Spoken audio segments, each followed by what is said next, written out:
મિત્રો હાલો, આજ હું તમને મારું ગીર બતાવું. ગીરના એરિયામાં જો ચોમાસું આવ્યું છે અને જ્યાં હરિયાળી ખીલી ઉઠી છે એ તમે ગ્રીનરી જોઈ શકો છો તમારી સામે. શું શું રમણીય વાતાવરણ છે ને આ વાતાવરણને એવું થાય કે માણી લઈએ થોડી વાર. ક્યારેક આવો અમારા ગીરમાં ચક્કર લગાવવા, જોઉં તમે પછી એની જમાવટ. આ ગાંડી ગીરનો નજારો છે વાલા.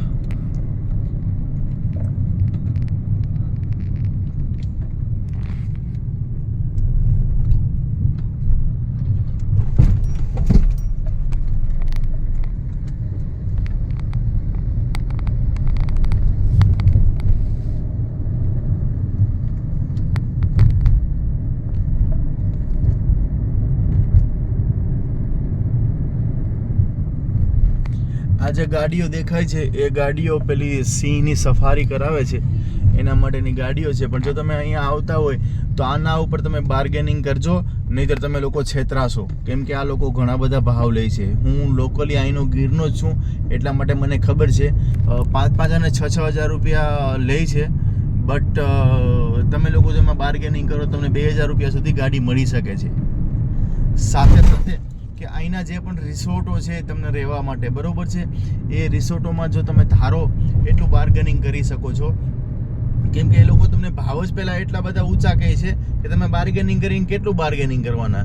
બટ એવું નથી. તમે જો બીજા ઘણા બધા રિસોર્ટો હોય છે જે તમને આસાનીથી રૂમ મળી રહે. 1,500 રૂપિયાથી લઈ અને 2,000 રૂપિયા સુધીમાં સારા રૂમ મળી રહી છે. ફેમિલી સાથે તમે સેફટીથી રહી શકો એવી જગ્યાઓ લગભગ ગીરની અંદર તમે જોવો તો 300 જેટલા એવા નાના ફાર્મ છે જ્યાં તમને 15-20 રૂમના હોય ત્યાં તમને રૂમ મળી રહેશે. અને એન્જોય કરવા માટે બેસ્ટ પ્લેસ છે. કે આ ટાઈમમાં કદાચ તમે ગીરમાં આવો તો ગીરની જે ઓરિજિનલ રોનક છે, કે જેની ગ્રીનરી છે એ તમને જોવા મળશે. બાકી તમે ઉનાળામાં આવો તો કશું નહીં મળવાનું તમને. બટ આ જે ગ્રીનરી છે, આ જે રમ્ય વાતાવરણ છે, આ વાતાવરણને તમારે માણવું હોય તો તમારે અત્યારે ગીરમાં ચોક્કસ અને ચોક્કસ આવવું જોઈએ મારા હિસાબે. અને ગીરમાં આવો તો અહીંયાની બાજુમાં સોમનાથ દાદાનું મંદિર છે. સોમનાથ નજીક જ છે, ત્યાં દર્શનનો લાભ લેવાય.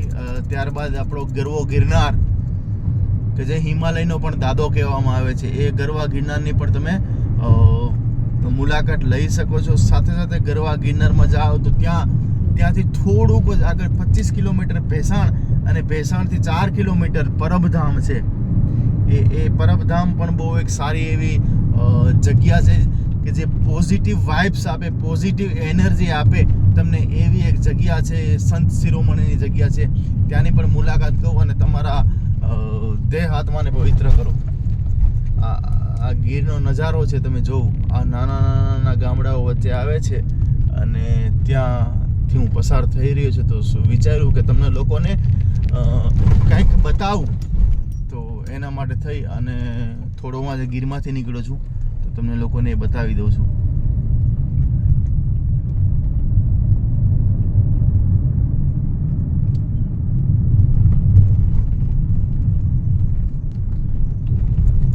જો મેંગોનો બગીચો આવ્યો છે.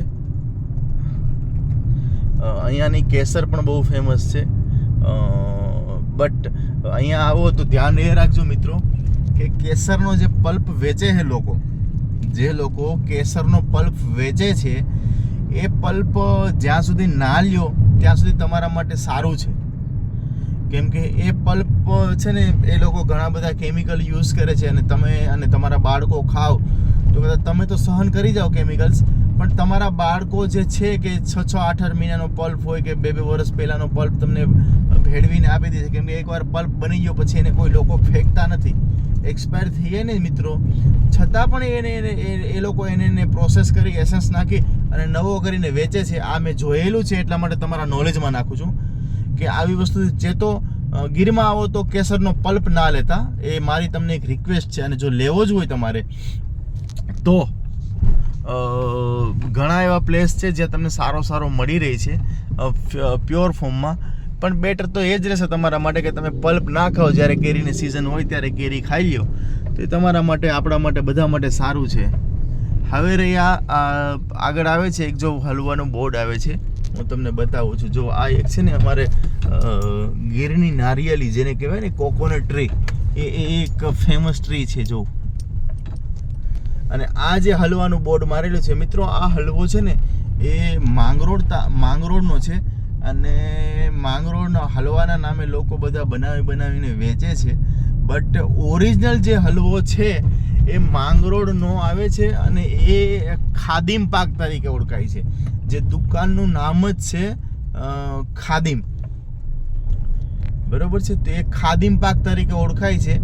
અને આ બધા જે લોકો વેચે છે એ લોકો લગભગ 250 રૂપિયા 250 રૂપિયા કિલો વેચે છે. અને જે ખાદીમ પાક ઓરિજિનલ જે ખાદીમ પાક કહેવાય છે એ ખાદીમ પાક ઓરિજિનલ માંગરોળમાં આવે છે, જે લગભગ 700 થી 800 રૂપિયા સ્ટાર્ટ થાય છે. બટ એનો જે ટેસ્ટ છે એ ટેસ્ટ તમે ખાઓ એટલે તમારી જીભ હંમેશા માટે ખાદીમ પાકને ગોતશે, એની હું તમને ગેરંટી આપું છું. હા, તો આ એક સાચી માહિતી હતી. લોકો આવનારને મળે અને હલવો લ્યો તમે, તો એમાં ખાસ એ ધ્યાન રાખજો કે માંગરોળનો ઓરિજિનલ ખાદીમ પાક છે તો ખાજો. અને આ લોકો જેટલા પણ રોડ ઉપર વેચે છે ને મિત્રો, એ કોઈ પણ ઓરિજિનલ ખાદીમ પાક નથી વેચતા. એને મળતું આવતું વેચતા હોય છે કે જેનો ટેસ્ટ છે એ 50% તમને મળે. ઓરિજિનલ જે ખાદીમ પાક છે એનો ટેસ્ટ તો મે બી તમને આમાં ન મળે. ચલો, હું મારી વાતને અહીંયા પૂર્ણ કરું છું. જય હિન્દ, જય ભારત. પાછા મળીશું ક્યારેક